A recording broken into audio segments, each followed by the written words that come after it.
Yeah. Garçon. Garçon. Garçon.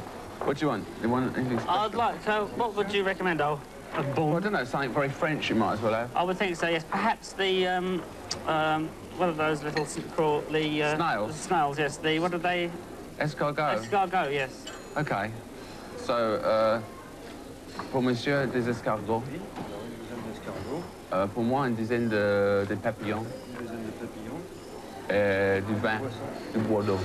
Un demi. Merci bien. Et de l'eau. Et de l'eau. Merci. Bon. Well, I have in my pocket some questions that the MTV viewers have especially asked me to ask it. So there's a number of them here, come through by telex, you see. Because, of course, you have been recording. Oh, there's a nice little bottle of wine, isn't it? Can we just show the viewers that nice little bottle of wine for people who aren't going to be getting all drinky? A nice big bottle of water to... help us down. Help it down with. Thanks, Ms. Gin. Yes, the MTV viewers are we're all fascinated because you have recorded your first ever solo album. Yeah. And the first question that they wanted to know was... First question, and this comes from Long Island. Why didn't you ever do one before? I don't know, I was too lazy, I suppose. I thought this would be a bit of a laugh, and seemed to be the right time to do it. And I wrote these songs very quickly. I just finished the Stones album, Undercover album. Did all the videos for that. Thank you. That's all right for us. This is all right for us. It's all right for Jules Holland. It's all right for Mick Jagger. It's all right for Jules Holland. I'm telling you that. You see, notice that as well. Sniff the wine, not guzzle it all down and then say yes. Just a word. So, you know, I wrote the songs really quickly after we did the videos for Undercover, and I thought, hello, I think I don't want to go back in the studio straight away with the Stones. I've just spent a year with them. I'll do this on my own. I hadn't really sort of wanted to do one until then, really. It wasn't a question of frustration or anything. It was a kind of quick decision, really. And it's not like songs that you'd had that you didn't think weren't suitable for Stones? No, they were all new. Apart from one, they were all written for this album. That's very impressive, isn't it? Tell us who you've got on it. Well, we've got some people that is really well known, but there's also quite a few people that aren't well known. I started off working with Sly Dunbar and Robbie Shakespeare, who's drums and bass, who's most well known for playing reggae music. And they wanted very much to play rock and roll, and I worked with him with different artists. I produced some Peter Tosh records, and I worked with him live as well. And so, together with Bill Laswell, who produced, amongst other things, Herbie Hancock's Rocket, and a lot of other things besides that. He was very keen on using them as well. And Jeff Beck was on those first sessions. Some people say that he's hard to work with. Is that? I don't find Jeff hard to work with at all. I find really work well with him. I seem to get on well. I mean, obviously he's in a good mood. Yeah. When he's working with me, he hadn't been working for 2 years, so this was like almost the first work he started to do. He started playing on Tina Turner. He was on Tina Turner's album, the latest one. That's good, isn't it? Yeah, good. He plays on that as well. So this was the first little band, and then we had Eddie Martinez, who's kind of not very well known, who played with Nona Hendrix. He also played on stage with Blondie at one point.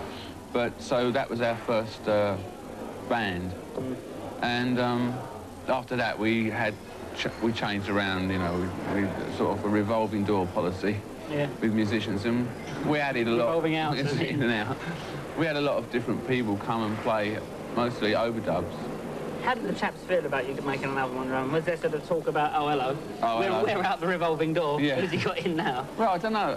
I was the only one of the band that hadn't really done anything, solo projects. Everyone else in the band had done something. Bon appétit. Merci. So, you know, Ronnie Wood had made solo albums, Bill Wyman. Keith had even made a record on his own. We'd have been on the road, out together.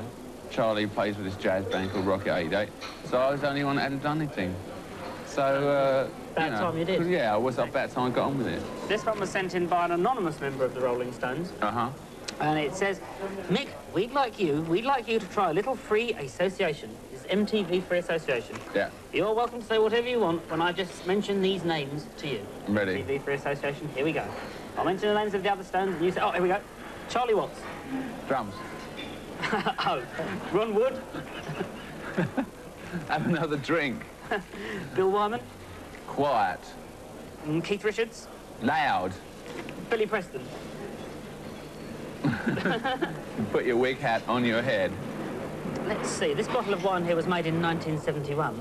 Yeah. And you've been making records since even before then. Even, yeah. Looking back now, I mean, is this, you've just done this solo record, but what are your, you think, your favourite records that you've made? Oh, I've done. Well, the first Stones album I love because it's got, you know, a band's first album is always like something special if you know, if the band has got something. And that was like 1963, and I still like that record. It has a lot of things going for it. And then one called Aftermath, which is the first album that we ever wrote all the songs for. Yeah.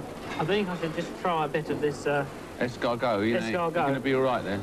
Well, I have my escargot prongettes here, which I shall just try here. Now, you see, this is a strange dish. I mean, how do you invent a dish like this? It's mad, isn't it? It is. I mean, people must have been really hard up to invent a dish like this, really. Romans invented that. Was it the Roman escargot? They brought it, yeah. Very straight roads, central heating and escargots, what they were, and eating snails. I think that was probably their downfall in many ways. You just try one. It's steaming hot there, look. It's steaming hot. It looks like it's of a steam... Well, anyway, well, try it. It says you have been around, after all, longer than any other group. With such enormous popularity. Right, yes. And some people would wonder, what do you owe your longevity to? Well, I can't say talent if we're sounding modest. Well, you could. No, I think perseverance, really. Yes, trying. Keep going at it. Don't get depressed when things go wrong. Because, you know, like, some people think that, you know, things has always been rosy, but of course they never, for anyone in any walk of life, is always... What was the hardest time you can remember then? Always been people trying to throw me in jail. That was a very tough period. Yes. At the end of the 60s and early 70s. Not only me, but also the mates in the band, so it made it very difficult to produce any kind of decent music. Did you feel that that's in England, right? Yeah, it was in England mostly. Did you feel that people... Keith had it in Canada as well. Did you feel that people actually had it in for you? Was it deliberate? Oh, yeah, definitely. They had it in. Once they saw, you know, that they could get it in for you, they had it. Yeah. Will the Stones be touring soon, do you think? The end of the summer. Do you look forward to that, or do you think to yourself, oh, no, here we go? No, I look forward to it, because it's a long time since I've been on the road. You're going to go all around the world? I don't know about that. We'll start off in America and see how far we get. What word is there on the autobiography? Well, yeah. There's so many books about the Rolling Stones which are mostly garbage, you know? Yeah. I mean, either untrue or boring or... So I was asked and offered a lot of money to do it. So I thought, you know, I'd have a go. I got about halfway through doing it, and then I started doing this project, so I put it on the back burner for a bit. But it was fun, actually. Because after all, more things happen while you wait, don't they? They do, but I enjoyed doing the childhood, you know, and growing up. Did you have a happy childhood when you were... Relatively, yeah. I was like, I had a pretty easy gut, you know, when I mean, in England, there was very little money about when I was growing up. It wasn't very kind of affluent. But it was, I mean, I had a kind of very secure upbringing. You've stated in other interviews that you have had a hard time attracting girls when you were younger. And do you have any advice for a guy in that same predicament now? Yeah, well, get rid of your pimples, you know. Is that what you did? Did you have a lot of pimples at that age? No, but enough. And then pump iron, you know, I was a bit skinny. Don't pump your pimples over the girls. But my main problem was I'd never had enough money to, you know, take a girl out to the pictures or in the car as well. That's, I'm afraid, you know, a girl likes to be taken out and shown a good time. And, you know, when you're 13, life's very difficult. But I think when you, like, get to 16, it starts to improve. See, now, earlier we were chatting to your daughter. Yeah. And she must be at the age now where young boyfriends come sort of... Knocking on the door? Knocking on the door, yeah. Oh, yeah. Do you have to say anything to them, you know? Yeah. You have to speak to them, but, you know, make friends with them. You don't warn them or not be too distant. No. Well, yeah, to a certain extent, but, you know, she's only 12, 13. Yeah, so early days yet? Early days, yes. Yes, yes. It must be very difficult, I suppose, at that age. Does she get you to do things that other people couldn't get you to do? No. No. I don't think so. You mean twist me? Yeah. Twist me about? No, no. No. Got to watch out for that, though. Is there anybody who does? They all try. Well, shortly you'll be taking me off to the next venue. I'm not quite sure what it is. Well, what we're going to... I thought, you know, Paris, you know, is supposed to be a bit naughty. Yeah. Jules Holland's supposed to like a bit of naughtiness. So you've seen... Well, me too. So, I thought we'd go to... well, we're not going to go to a library, are we? We know that. Not today. We're going to go... We're going to go to a little club, I know. Oh, well, Where there's one or two young ladies who might... The wife's not in town, is she? Not mine, no. Not at the moment. So I thought I'd take you here. When I was a little boy, you know, I wanted to come here. My parents, but they wouldn't let me go in. You'd be sort of tugging, straining at the leash almost. No, come and have some fish and chips. No, I want to go in and see the girls. Come and have some mull marinara if you don't want that. Yeah. So this is my Saturday night trip. Well, this isn't bad at all. No, Crazy Horse. The Crazy Horse, crazy happy. And what's almost ironic is the good evening. Excuse me, good evening. What time's the show? Oh, good, we'll go in there. Thank you. Thank you so much. Thanks. Ironic, really, because they're supposed to always get their man, but I don't think that's what they'll be getting in here this evening. Good evening, welcome to the Crazy Horse. You have to get along with people. Oh, you must. Well, is so mysterious, you know a woman is so loves you. Well, cheerio, Jules, anyway. yes, cheers. Down the hatch. Cheers. Well, thank you. This is a bit of a night out for me. This is the sort of place you'll go on a Saturday evening, is it? No, it's not really. Oh, there they go. I thought they'd gone.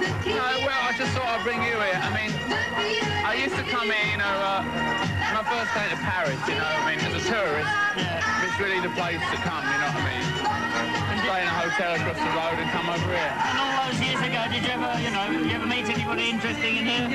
Yeah, well, one night I did meet one of the girls, but it was a long time ago now. They're looking the wrong way. You want to go that way? You think that Mick Jagger's interesting? Yeah, well, that's enough then, eh? Yeah. Nice night out, isn't it? Well, I'm feeling a lot better now. Good. Did you want to go? You want to invite some of the girls out later and dance? Yes, how do you go about doing that then? If I Well, were to... I think, well, I don't know. I'll sort of see if they get a little break, you know, Yeah. in between shows. And then send a note over with sort of... We sent a note, you know, one of those Bill dear third from the left. Notice you, you know, look, got a different wig on from the rest of them. We'll see you outside, you know, if you're interested. Signed, Jules and Mick. Right. Well, what I would do, I'd sign in Mick Jagger, and then once you got there, I'd say, oh, well, he won't be a couple of weeks, and then I'll get away. Well, being a rock singer is not much different from being a stripper, that's the thing. Really? Well, you know, what does a rock singer do but come on the stage? Be a sex object. Be a sex object, swing your hips about, shake your bum, and basically act the fool and take your clothes off when it gets too hot. Yeah. I mean, there's not really a lot of difference in it. Boom. Fred, you can't stay here. Okay. Sorry, I must keep him. Take him, not take him.